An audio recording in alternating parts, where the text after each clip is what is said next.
เศรษฐกิจไทยถดถอยธุรกิจทยอยเจ๊งเกิดอะไรขึ้นครับเรื่องนี้ไม่รู้ไม่ได้เลยครับเพราะเรื่องเงินเรื่องใหญ่สวัสดีครับผมเคนจาก Money Buffalo นะครับก่อนจะไปฟังคลิปกันต่ออยากฝากกดไลค์กดแชร์ Money Follow ให้กันสักนิดหนึ่งแล้วกันนะครับวันนี้นะครับอยากจะมาชวนทุกคนคุยเกี่ยวกับเศรษฐกิจไทยบ้านเราเนี่ยนะครับว่าตอนนี้มันเกิดอะไรขึ้นทำไมหลายๆคนถึงออกมาบอกว่าเศรษฐกิจไม่ดีเศรษฐกิจอย่างนั้นทำไมมันดูซบเซามันดูเงินไม่หมุนมันดูอะไรก็ยากลำบากไปหมดนะครับแอบสปอยช่วงต้นคลิปตอนนี้ก่อนเลยก็ได้ครับว่าจริงครับทุกคนไม่ได้รู้สึกไปเองครับตัวเลขหลายๆตัวเลขที่ออกมานะครับก็ชี้ไปในทิศทางเดียวกันนะครับว่าค่อนข้างแย่แล้วก็มีปัญหาหลายๆเรื่องเลยครับซึ่งถ้าเกิดถามว่าปัจจุบันตอนนี้มันเกิดปัญหาอะไรขึ้นนะทำไมมันถึงแบบว่าดูทุกอย่างสโลว์ดาวน์ดูทุกอย่างไม่ดีไปหมดนะครับก็ต้องบอกว่าถ้าเกิดมองว่าเศรษฐกิจโลกก็ได้ครับเหมือนเรือลำหนึ่งถูกไหมครับที่ล่อนอยู่ในทะเลถูกไหมครับเรือลำนี้นะครับถูกโจมตีด้วยคลื่น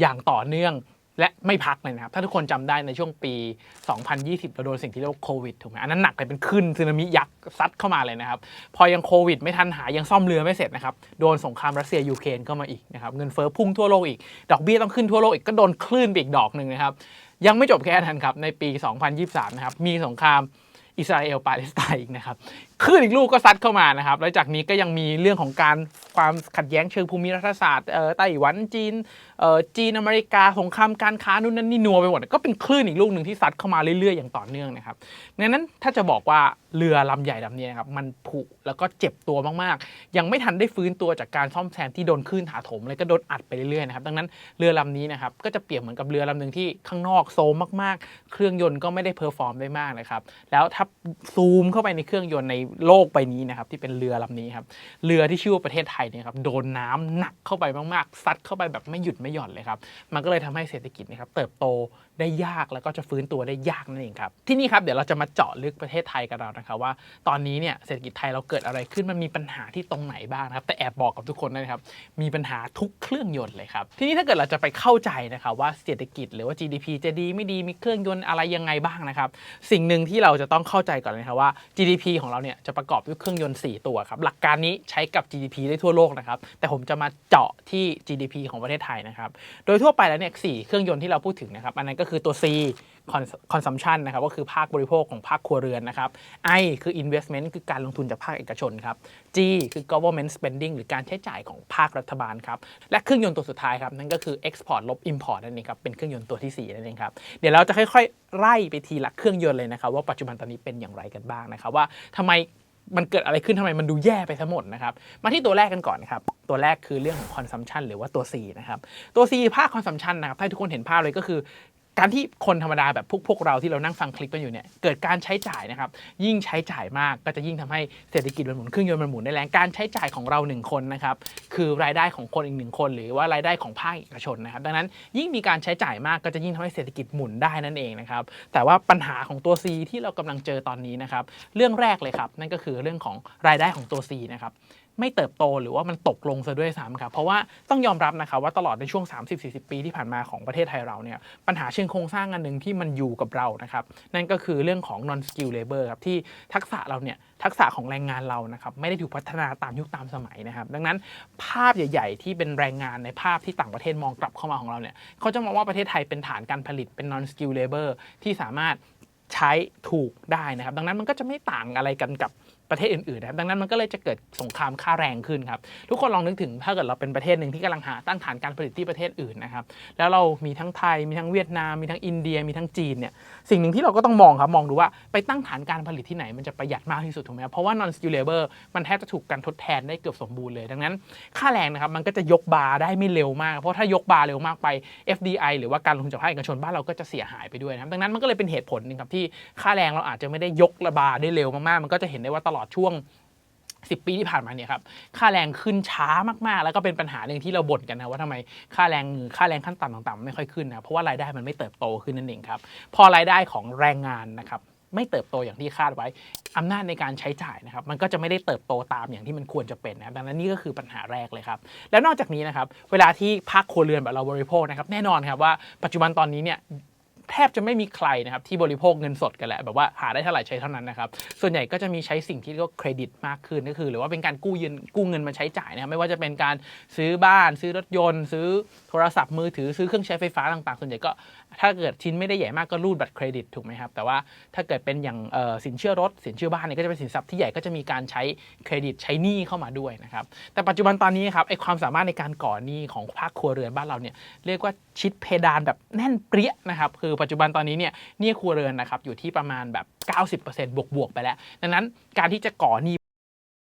เพิ่มได้เพื่อบริโภคมากขึ้นนะครับเป็นเรื่องที่ยากมากขึ้นเพราะปัจจุบันตอนนี้นะครับสถาบันการเงินเองนะครับก็ระมัดระวังในการปล่อยหนี้มากขึ้นทุกคนจะรู้สึกได้เลยนะครับว่าช่วงเวลานี้เนี่ยไปขออนุมัติสินเชื่อเนี่ยยากมากขึ้นนานมากขึ้นดอกเบี้ยสูงมากขึ้นวงเงินน้อยมากขึ้นนะครับนั่นก็เลยคือปัญหาที่ตามมานะครับแล้วอีกปัญหาหนึ่งที่มันกระทบตัว C เรามากๆเลยครับก็คือเรื่องของสังคมผู้สูงอายุนะครับสังคมผู้สูงอายุนะครับนั่นก็คือแรงงานครับใช้คำง่ายๆคือแรงงานมันลดลงครับคนแก่มากขึ้นแรงงานลดลงดังนั้นคนที่เป็นแรงงานคือคนที่มีอำนาจในการจับจ่ายใช้สอยคือเขาทำงานอยู่พอทำงานมีเงินจ่ายเศรษฐกิจก็จะหมุนเครื่องยนต์ตัว C ก็จะหมุนนะครับแต่พอรวมๆกันหลายๆอย่างเข้าไปเนี่ยมันเลยทำให้ตัว C ตอนนี้ครับบิวไม่ขึ้นปั้นไม่ขึ้นเนี่ยนะครับเครื่องยนต์ตัวแรกตัว C ผ่านไปแล้วนะครับเป็นเครื่องยนต์ที่มีปัญหาเยอะน้ำมันเครื่องอาจจะไม่ค่อยเข้าถึงตัวเครื่องเท่าไหร่มันทำให้ติดขัดจะบูสต์ก็ยากเร่งเครื่องก็ยากนะเพราะว่าเครื่องมันเก่ามันแก่เราอาจจะต้องอัพเครื่องใหม่ตัว C ด้วยนะครับทีนี้มาที่ตัว I ครับเครื่องยนต์ตัวที่2นะครับหรือ investment หรือการลงทุนจากภาคเอกชนนั่นเองครับมันก็จะเป็นพาร์ทที่ต่อเนื่องจากพาร์ทตัว C ถูกไหมไอ้เรื่องของรายได้เรื่องของ non skill labor ถูกไหมครับประเทศไทยเรานะครับตั้งตัวเองเป็นฐานการผลิตตั้งแต่ยุคปี 2,500 ต้นๆที่ผมเชื่อทุกคนก่อนปี 40 น่าจะได้คุ้นคำว่า Eastern Seaboard ถูกไหมครับแล้วก็หลังจากปี 2,560 มาเราก็จะมีโครงการใหญ่มหาศาลหนึ่งที่เรียกว่า EEC ถูกไหมครับที่เราตอนนี้พยายามดึงฐานการผลิตมาโดยเฉพาะรถ EV นะจากจีนพยายามจะมาตั้งบ้านเรามากๆเลยนะครับซึ่งเราก็จะเห็นแล้วว่าปัจจุบันตอนนี้เนี่ยความเซ็กซี่ของประเทศไทยเรานะครับไม่ได้ดึงดูดการลงทุนโดยตรงจากภาครัฐได้มากมายขนาดนั้นนะครับเพราะว่าเรามีคู่แข่งทั้งอินเดียจีนเวียดนามเนี่ยเขาชนะเรานะครับเราจะเห็นได้ว่าฐานการผลิตเนี่ยถูกโยกย้ายไปตั้งที่เวียดนามเนี่ยเยอะมากๆนะครับแล้วพอมันเป็นแบบนี้นะครับเราก็จะเห็นได้ว่าพอมันไม่มีการทุนจากต่างประเทศเข้ามานะครับการจ้างงานก็จะแย่ลงเศรษฐกิจมันก็จะแย่ลงเพราะมันไม่มีเม็ดเงินอัดฉีดเข้ามานะครับหรือยังข่าวล่าสุดนะครับอย่าง Honda ที่อยู่คู่ประเทศไทยเรามาผมว่า 30-40 ปีนะครับปิดแพลนที่อยุธยาครับไปรวมที่ปราจีนแล้วเพราะยอดขายมันลดลงนะครับนี่ก็เป็นอีกหนึ่งกระแสที่เราเห็นเลยว่าเขาเริ่มถอนการลงทุนจากบ้านเรามากขึ้นจากกระแสที่มันเปลี่ยนไปนะครับซึ่งก็ไม่แปลกนะครับว่าพอเราไปเปิดรับคู่แข่งโดยตรงของเขาเรียกว่าทางตรงนะก็คือ EV เข้ามามากขึ้นแน่นอนครับว่าฐานการผลิตเดิมที่เคยทำได้ดีเนี่ยมันก็จะยิ่งแย่ลงนะครับแล้วก็ถ้าไปพูดถึงในต่างประเทศที่เข้ามาลงทุนนะครับประเทศไทยที่เป็นเอกชนลงทุนเองเนี่ยก็ลงทุนยากครับทุกคนในภาวะที่เศรษฐกิจไม่ดีแถมดอกเบี้ยยังสูงแบบนี้นะครับการกู้เงินมาลงทุนเนี่ยก็จะยากมากขึ้นเสี่ยงมากขึ้นเพราะว่าเขารู้แล้วว่าถ้าเขากู้1,000 ล้านวันนี้ดอกเบี้ยที่จ่ายมันสูงพอสูงปุ๊บมันก็เป็นรายจ่ายฟิกที่เขาจะต้องจ่ายแต่เศรษฐกิจไม่ดีลงทุนไป forecast แล้วก็ไม่น่าจะเกิดผลกำไรที่มันชัดเจนได้นะครับพอเป็นแบบนี้เอกชนก็เลยชะลอการลงทุนกันเป็นทิวแถวเลยครับปัจจุบันนี้ถ้าทุกคนลองไปดูนะครับหุ้นกู้ที่ถูกออกมาในช่วงหลังๆเนี่ยนะครับมันจะเป็นหุ้นกู้ที่ออกเพื่อ roll over หนี้ซะส่วนใหญ่ไม่ได้ลงทุนเพิ่มเลยนะครับผมตามตลาดตราสารหนี้อยู่เนี่ยผมจะเห็นเลยครับว่าจุดประสงค์ในการออกหุ้นกู้ชุดใหม่เพื่อ roll over ชุดเก่าแล้วก็เพิ่มสภาพคล่องไม่มีลงทุนใหม่ลงทุนไม่มีเลยนะครับทุกคนดังนั้นมันก็จะเป็นอีกสัญญาณหนึ่งที่ส่งเลยนะครับว่าไอ้เครื่องยนต์ตัวที่2ที่เป็น investment ของเรานะครับ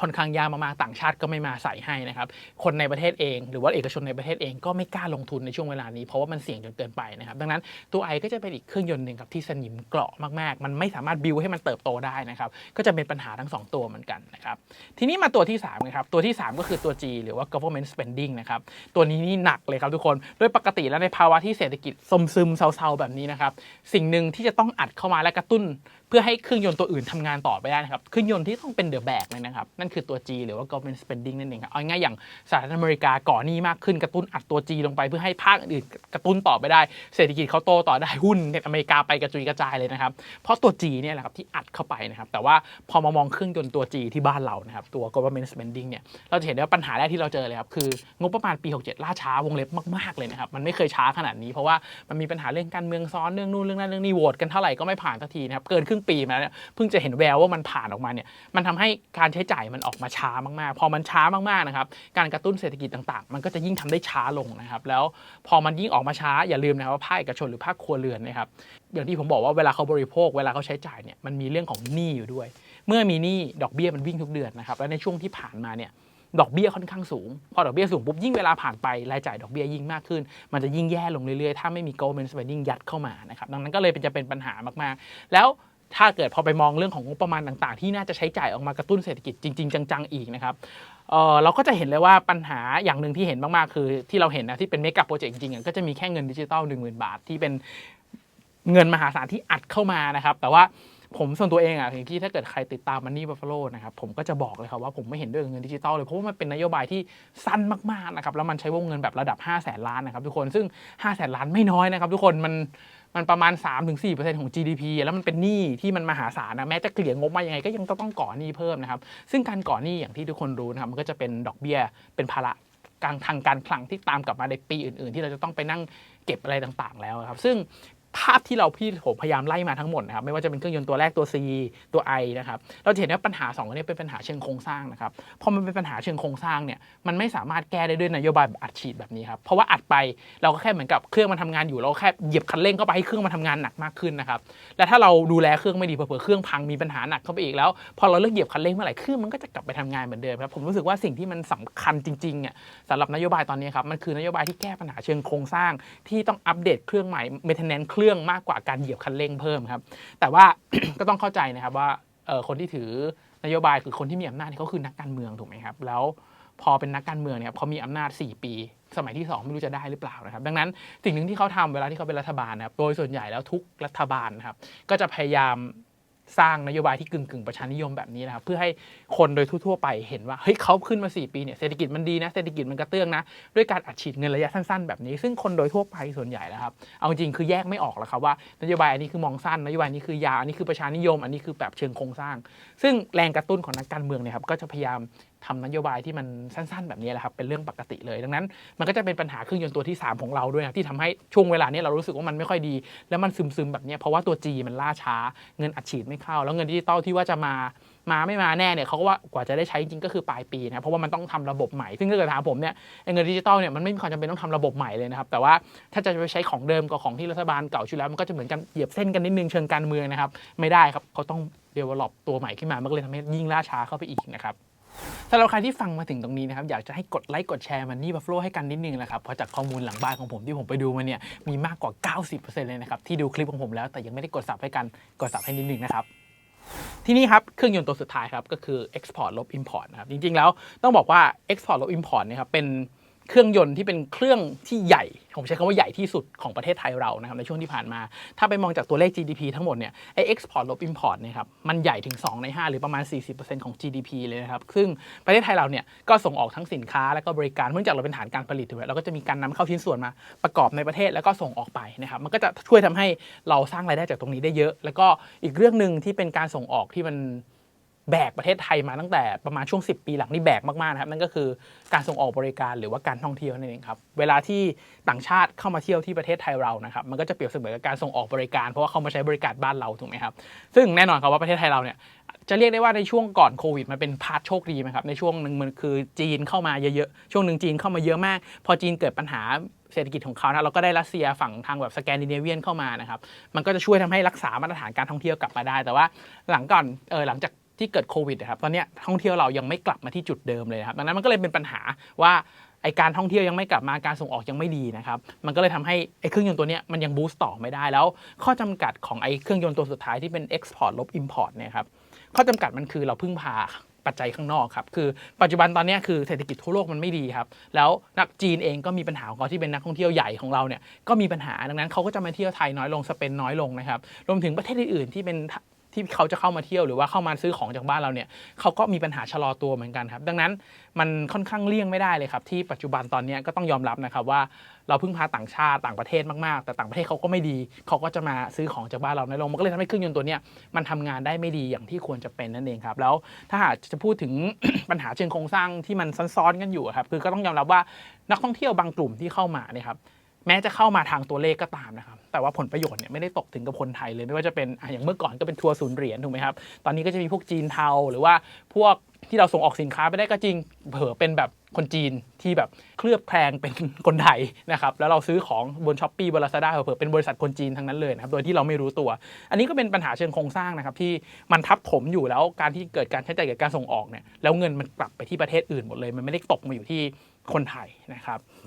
บซึ่งทีนี้พาร์ทส่งออกมันค่อนข้างแย่ถึงไอการนำเข้าเราก็ต้องนำเข้าเรื่อยๆนะครับอย่างเช่นถ้าเกิดไปดูรายการนำเข้าของประเทศไทยเราเนี่ยสิ่งที่เรานำเข้าเยอะเลยก็คือเรื่องของพลังงานถูกไหมครับแล้วในช่วงที่ผ่านมาคือราคาน้ำมันขึ้นเนาะแล้วเงินดอลลาร์ก็ดันแข็งสวนขึ้นมาหลังจากโควิดเพราะว่าเขายกดอกเบี้ยไปเร็วถูกไหมครับทีนี้มันเลยทำให้ต้นทุนในการนำเข้าเพิ่มสูงขึ้นแล้วต้องนำเข้าเพิ่มอย่างหลีกเลี่ยงไม่ได้นะครับแต่ว่ายังโชคดีอยู่ที่ประเทศไทยเราเนี่ยเป็นแบบอู่ข้าวอู่น้ำเป็นโรงแบบเขาเรียกว่าเขาใช้คำว่าอะไรนะเป็นฐานการผลิตเรื่องอาหารครับเป็นโรงอาหารของโลกอ่ะมันก็ยังทำให้ประเทศไทยเราไม่ต้องนำเข้าอาหารมานักไม่เหมือนกับอย่างประเทศที่มีวิกฤตเศรษฐกิจไปอาร์เจนศรีลังกาลาวพวกเนี้ยครับเขาต้องมีการนำเข้าทั้งพลังงานทั้งอาหารเนี่ยทำให้แบบเขาขาดดุลยับนะครับทำให้ค่าเงินเขาอ่อนประเทศไทยยังโชคดีที่ไม่ได้นำเข้าอาหารนะครับซึ่งนำเข้าก็ต้องนำเข้าเพิ่มสูงมากขึ้นส่งออกลดนะครับมันก็เลยทำให้เครื่องยนต์ตัวที่4นะครับมันไม่ค่อยเพอร์ฟอร์มนั่นเองครับดังนั้น